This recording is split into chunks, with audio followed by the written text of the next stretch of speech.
Secunderabad cantonment BRS MLA Lasya Nanditha కన్నుమూశారు. Outer ring రోడ్పై జరిగిన ప్రమాదంలో లాస్యానందిత అక్కడికక్కడే మృతి చెందారు. పటాన్చెరు సమీపంలో ఓఆర్ఆర్పై ఆమె ప్రయాణిస్తున్న కారు అదుపు తప్పి రైలింగ్ను ఢీకొట్టింది. దీంతో తీవ్రంగా గాయపడిన ఆమెన ఘటనా స్థలంలోనే మరణించారు. కార్ డ్రైవరు తీవ్ర గాయాలయ్యాయి. దైవ దర్శనానికి వెళ్లి వస్తుండగా ప్రమాదం జరిగింది.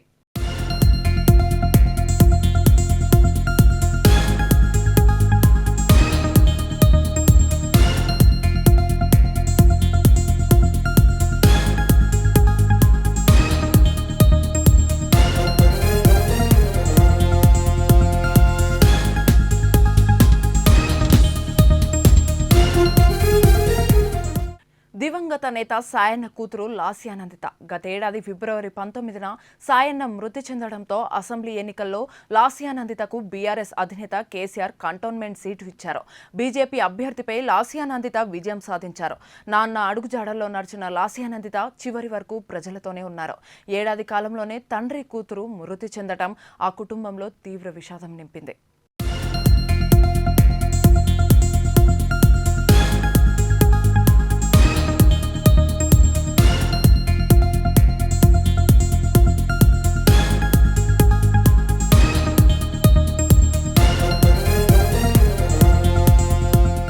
పంతొమ్మిది 1987లో హైదరాబాద్లో జన్మించిన లాస్యానందిత కంప్యూటర్ సైన్స్లో బీటెక్ పూర్తి చేశారు. 2015లో రాజకీయాల్లోకి వచ్చారు.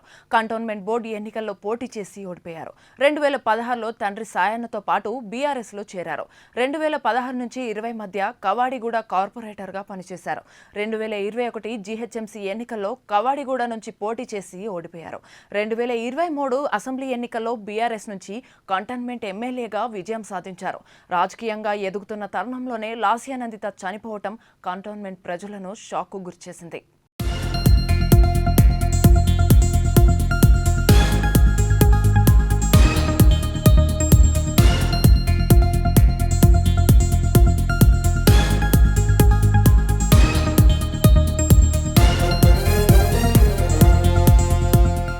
గత 3 నెలల్లో 3 సార్లు లాస్యానందితను ప్రమాదాలు వెంటాడాయి. గతేడాది డిసెంబర్లో లాస్యానందిత సికింద్రాబాద్లో ఓ కార్యక్రమానికి వెళ్లి లిఫ్ట్లో ఇరుక్కుపోయారు. ఓవర్లోడ్ కారణంగా లిఫ్ట్ కిందికి వెళ్లకపోవడంతో ఆమె అందులో చిక్కుకుపోయారు. ఆమె వ్యక్తిగత సిబ్బంది లిఫ్ట్ డోర్లు బద్దలు కొట్టి సురక్షితంగా బయటకు తీశారు.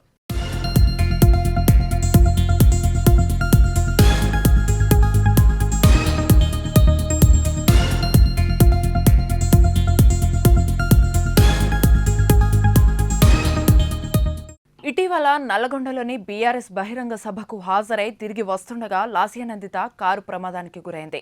నార్కట్పల్లి సమీపంలోని చర్లపల్లి వద్ద ఆమె ప్రయాణిస్తున్న కారును ఆటో ఢీకొట్టింది. ఈ ప్రమాదంలో ఎమ్మెల్యే లాస్యానందిత తలకు గాయాలయ్యాయి. ఆ గాయాల నుంచి కోలుకున్న 10 రోజులకే పటాన్చెరు సమీపంలో ఓఆర్ఆర్పై జరిగిన ప్రమాదంలో లాస్యానందిత మృతి చెందారు.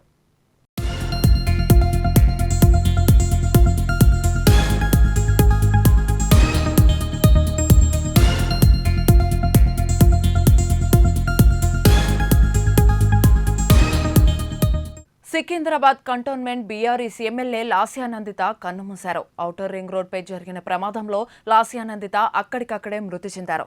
పటాన్చెరు సమీపంలో ఓఆర్ఆర్పై ఆమె ప్రయాణిస్తున్న కారు అదుపు తప్పి రైలింగ్ను ఢీకొట్టింది. దీంతో తీవ్రంగా గాయపడిన ఆమె ఘటనా స్థలంలోనే మరణించారు. ఆమె పీఏతో పాటు కారు డ్రైవర్కు తీవ్ర గాయాలయ్యాయి. దైవ దర్శనానికి వెళ్లి వస్తుండగా ప్రమాదం జరిగింది.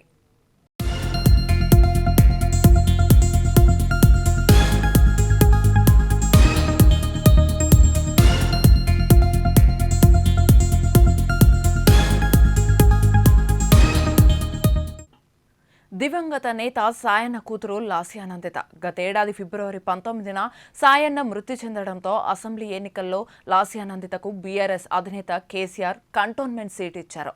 బీజేపీ అభ్యర్థిపై లాస్యానందిత విజయం సాధించారు.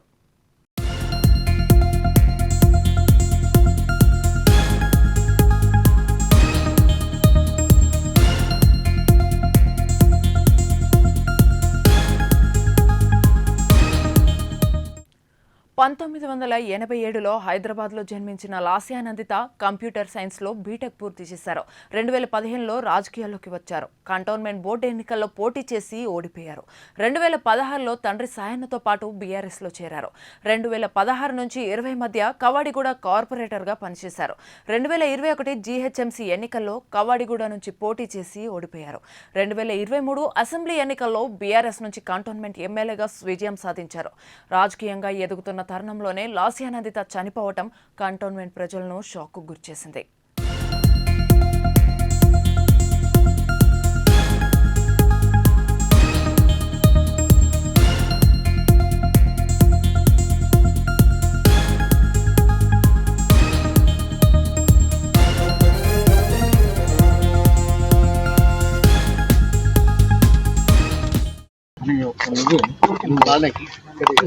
ఉదయమే 5:30-6 గంటల ప్రాంతంలో ఒక విషాదకరమైనటువంటి వార్త వినడం చాలా బాధ అనిపించింది.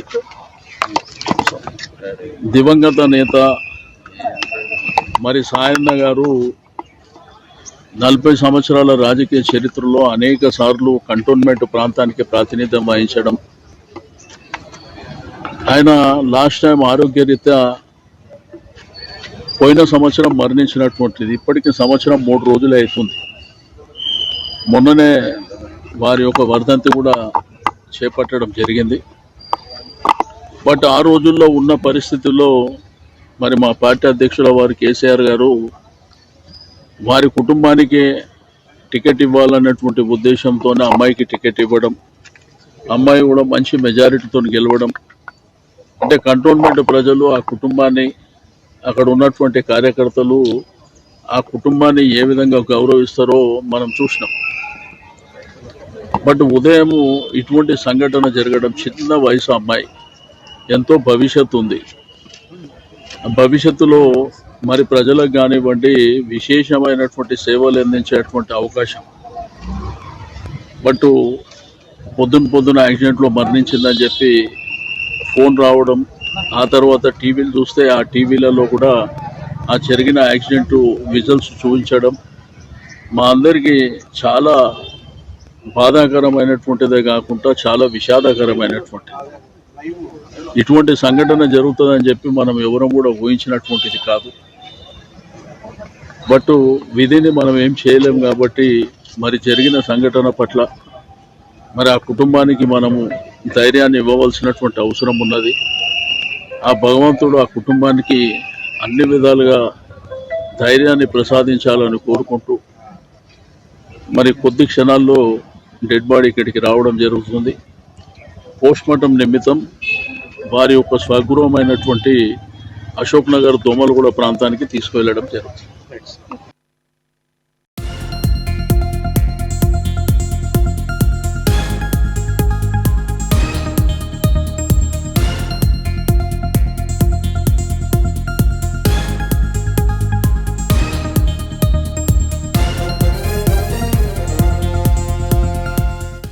దీనిపై మరింత సమాచారం మా ప్రతినిధి ప్రశాంత్ అందిస్తారు. ప్రశాంత్, చెప్పండి, అక్కడ లాస్యా నందిత ఇంటి దగ్గర పరిస్థితులు ఎలా ఉన్నాయి? అలాగే కేసీఆర్ కూడా కొద్దిసేపట్లో అక్కడికి వెళ్ళనున్నట్లు తెలుస్తుంది. దీని గురించి సంబంధించిన వివరాలు ఏంటో తెలపండి.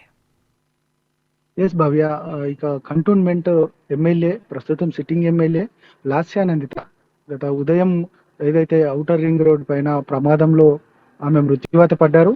ఇక ఆమె మృత్యువాత పడడంతో ఇక మనం ప్రస్తుతం అయితే వారి ఇంటి దగ్గరే ఉన్నాము. ఇంటి దగ్గర మాత్రం పూర్తిగా కార్యకర్తలు, అదేవిధంగా కుటుంబ సభ్యులు, ఇక బీఆర్ఎస్ నాయకులు చాలా మంది ఇక్కడికి చేరుకున్నారు. ఇక ఇక్కడ విషాద ఛాయలు మాత్రం మిన్నంటాయి. ఇక ఆమె చాలా యంగ్, అంటే యువకురాలుగా ఉంది ఆమె ఎమ్మెల్యేగా. అయితే గతంలో వాళ్ళ ఫాదర్ వచ్చేసి ఇక సాయన్న, దివంగత నేత సాయన్న, గత సంవత్సరమే ఇదే నెలలో ఆయన కూడా మృత్యువాత పడ్డాడు. దాదాపు 5 సార్లు ఆయన ఎమ్మెల్యేగా ఇక్కడ అందరికీ సుపరిచితుడు. ఇక ఆయన వారసత్వాన్ని పుణికిపుచ్చుకుంటూ ఇక లాస్యా నందితకు ఇక బీఆర్ఎస్ పార్టీ కూడా టికెట్ ఇచ్చింది. టికెట్ ఇచ్చిన తర్వాత మొన్న రీసెంట్ గా 50 రోజుల ముందు అసెంబ్లీ ఎన్నికల్లో ఆమె గెలుపొందిన పరిస్థితి కనబడ్డది. ఆ తర్వాత ఇక ఆమె ఏదైతే చాలా యువకురాలుగా ఉంది కాబట్టి ఖచ్చితంగా ఇక్కడ క్రియాశీలక రాజకీయాలలో పెద్ద ఎత్తున ఆమె ఇంకా ముందు కొనసాగుతుంది అని అందరూ భావించారు. ఇదే నేపథ్యంలో ఆమె ఇటు అసెంబ్లీలో కూడా చాలా యాక్టివ్ గా పాల్గొన్న పరిస్థితి కనబడ్డది. అయితే మొన్న ఏదైతే బీఆర్ఎస్ పార్టీ నల్గొండలో సభ పెట్టిందో ఆ సభలో యాక్టివ్ గా పాల్గొన్న తిరిగి వస్తుండగా కూడా ఆమెకు ఒక ప్రమాదం జరిగింది. డీసీఎం వెనకాల నుంచి వచ్చిన డీసీఎం ఆమెను కారును ఢీకొట్టింది.